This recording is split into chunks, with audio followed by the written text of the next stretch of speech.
पिछले टॉपिक में हमने जाना ग्लोबलाइजेशन के बारे में। अब हम बात करते हैं Indian economy during reforms and assessment की। The reform process has completed 1.5 decades since its introduction. अब तक जो बदलाव की प्रक्रिया है ये लगभग कंप्लीट हो चुकी है, इसे 1.5 दशक हो चुका है जब से ये लाई गई है।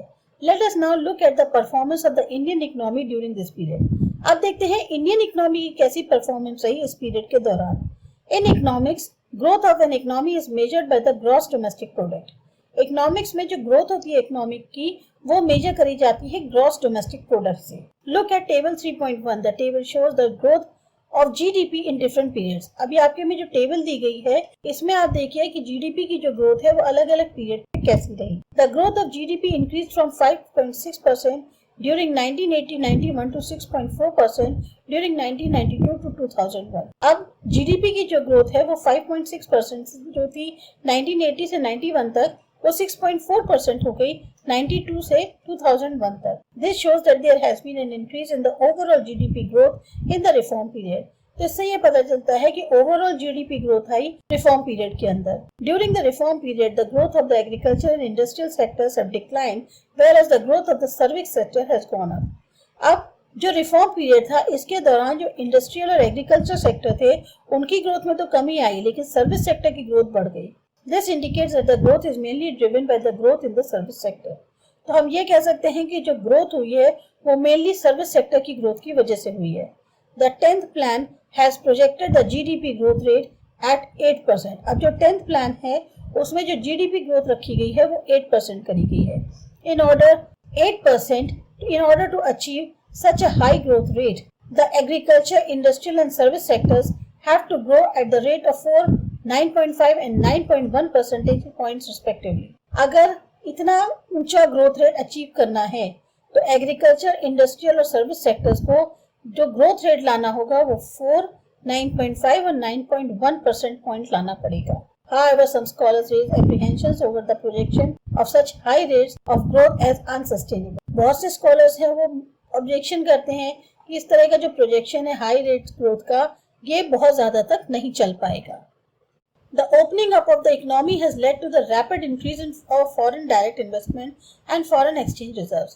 ये जो इकोनॉमी था इसके खुलने की वजह से बहुत तेजी आई फॉरेन डायरेक्ट इन्वेस्टमेंट में और फॉरेन एक्सचेंज रिजर्व्स में। The foreign direct investment which include foreign direct investment and foreign institutional investment has increased from about $100 million in 1990-91 to $150 billion in 2003-2004। जो फॉरेन इन्वेस्टमेंट है जिसमें शामिल होता है फॉरेन डायरेक्ट इन्वेस्टमेंट और फॉरेन इंस्टीट्यूशनल इन्वेस्टमेंट, इसमें काफी बढ़त हुई है। 1990-91 में ये $100 मिलियन था, जबकि 2003-04 में आते आते ये $150 बिलियन हो गया। There has been an increase in the foreign exchange reserves from about $6 billion in 1990-91 to $125 billion in 2004-05। इसी तरह से फॉरेन एक्सचेंज रिजर्व्स जो हैं उनमें भी बढ़त हुई। $6 बिलियन जो 1990-91 में थे वो $125 बिलियन हो गए 2004-05 में। At present India is at the 6th largest foreign exchange reserve holder in the world. अभी आज की डेट में इंडिया 6ठे नंबर पे है, सबसे बड़ा जो फॉरेन एक्सचेंज रिजर्व होल्डर है दुनिया में। India is seen as a successful exporter of auto parts, engineering goods, IT software and textiles in the reform period। अब इंडिया जो है एक बिल्कुल सफल तौर पर एक्सपोर्टर की तरह काम कर रहा था ऑटो पार्ट्स में, इंजीनियरिंग गुड्स में, आईटी सॉफ्टवेयर में और टेक्सटाइल्स में रिफॉर्म पीरियड के दौरान। Rising prices have also been kept under control, और जो दाम बढ़ रहे थे उन्हें भी कंट्रोल में लाया गया। On the other hand, the reform process has been widely criticized for not being able to address some of the basic problems facing our economy, especially in the areas of employment, agriculture, industry, infrastructure development and fiscal management। दूसरी तरफ जो reform process है इसकी काफ़ी ज़्यादा आलोचना हुई क्योंकि इसमें ये कुछ जो बेसिक प्रॉब्लम्स हैं उनके ऊपर ध्यान नहीं दे रहा है, जैसे कि हमारी इकोनॉमी झेल रही है, खासतौर से जो एरिया हैं अनएम्प्लॉयमेंट के, एग्रीकल्चर के, इंडस्ट्री हो गई, इंफ्रास्ट्रक्चर डेवलपमेंट हो गया या फिजिकल मैनेजमेंट हो गया। Growth and employment. Though the GDP growth rate has increased in the reform period, scholars point out that the reform-led growth has not generated sufficient employment opportunities in the country। कहने को जो GDP growth rate है वो बढ़ा है reform period में, लेकिन तब भी स्कॉलर्स का मानना है कि ये जो रिफॉर्म ग्रोथ है इससे उतना रोजगार जनरेट नहीं हुआ, मौके जनरेट नहीं हुए कंट्री में जैसा कि सोचा था। You will study the link between different aspects of employment and growth in the next unit. अब आप जो है अगला जो चैप्टर होगा उसमें आप जानेंगे क्या लिंक है अलग अलग एस्पेक्ट्स जो एम्प्लॉयमेंट के हैं या ग्रोथ है उनके बीच में। Reforms in agriculture. Reforms have not been able to benefit agriculture where the growth rate has been decelerating. अभी रिफॉर्म जो है, बदलाव जो है, उससे कोई भी एग्रीकल्चर को फायदा नहीं हुआ जहां ग्रोथ रेट अभी भी नीचे जा रहा था। Public investment in agriculture sector, especially in infrastructure, which includes irrigation, power, roads, market linkages, and research and extension, has been reduced in the reform period. जो public investment हुआ agriculture sector में, खास तौर से infrastructure में, जिसमें irrigation, power, roads, market linkage, research और extension, क्योंकि बहुत ही important role play करता है green revolution में, उसमें काफी कमी आई reform period के अंदर। Further removal of the fertilizer subsidy has led to increase in the cost of production, which has severely affected the small and marginal farmers.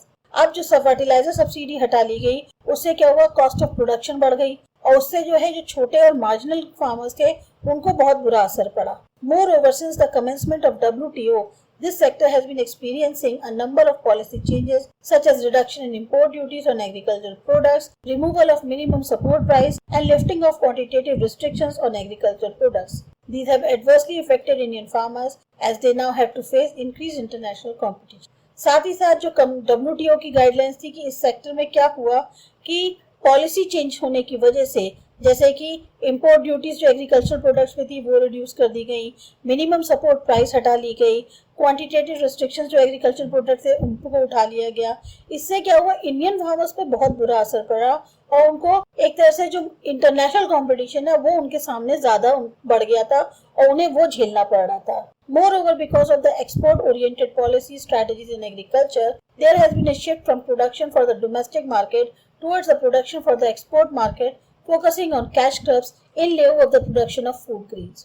अब export oriented policy strategies होने की वजह से एग्रीकल्चर में जो production domestic market के था अब वो शिफ्ट होकर प्रोडक्शन जो एक्सपोर्ट मार्केट के लिए शिफ्ट हो गया, जिसमें वो लोग ज्यादा फोकस कर रहे थे कैश क्रॉप्स पे या प्रोडक्शन जो फूड ग्रेन्स का है उसकी जगह वो कैश क्रॉप्स पे ज्यादा फोकस कर रहे थे। This puts pressure on the prices of food grains. इससे क्या हुआ, फूड ग्रेन्स के प्राइसेस पे असर पड़ा। Reforms in industries, industrial growth has also recorded a slow down. अब इंडस्ट्रियल ग्रोथ में भी जो है काफी ज्यादा स्लो डाउन हो गया। This is because of decreasing demand of the industrial products due to various reasons such as cheaper imports, inadequate investment in infrastructure, etc. अब इंडस्ट्रियल सेक्टर में क्यों कमी आने लग गई, डिक्रीज होने लग गया, क्योंकि जो इंडस्ट्रियल प्रोडक्ट्स थे उनकी डिमांड कम हो रही थी। कई कारण थे, बाहर से जो चीजें आ रही हैं वो सस्ती हैं, वो बहुत ज्यादा इन्वेस्टमेंट नहीं किया जा रहा है इंफ्रास्ट्रक्चर में। In a globalised world, developing countries are compelled to open up their economies to greater flow of goods and capital from developed countries and rendering their industries vulnerable to imported goods.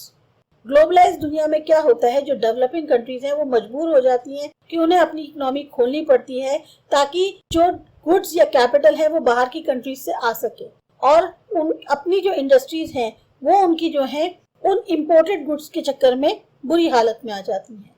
Cheaper imports have thus replaced the demand for domestic goods.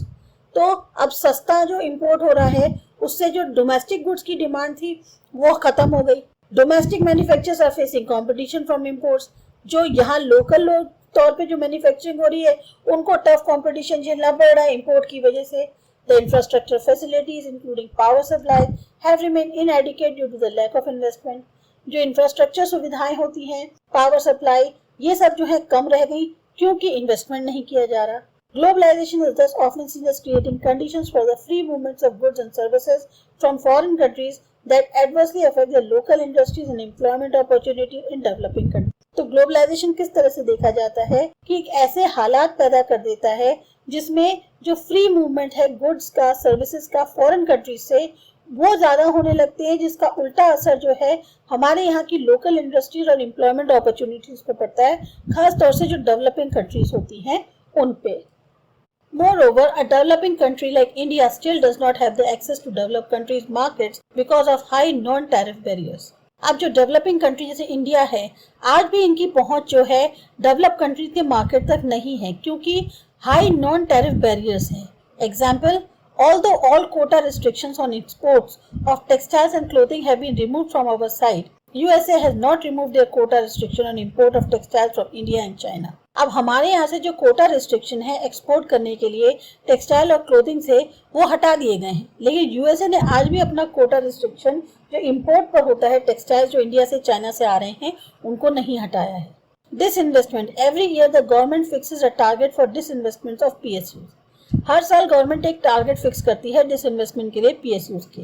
For instance in 91-92 it was targeted to mobilise ₹2500 crore through disinvestment.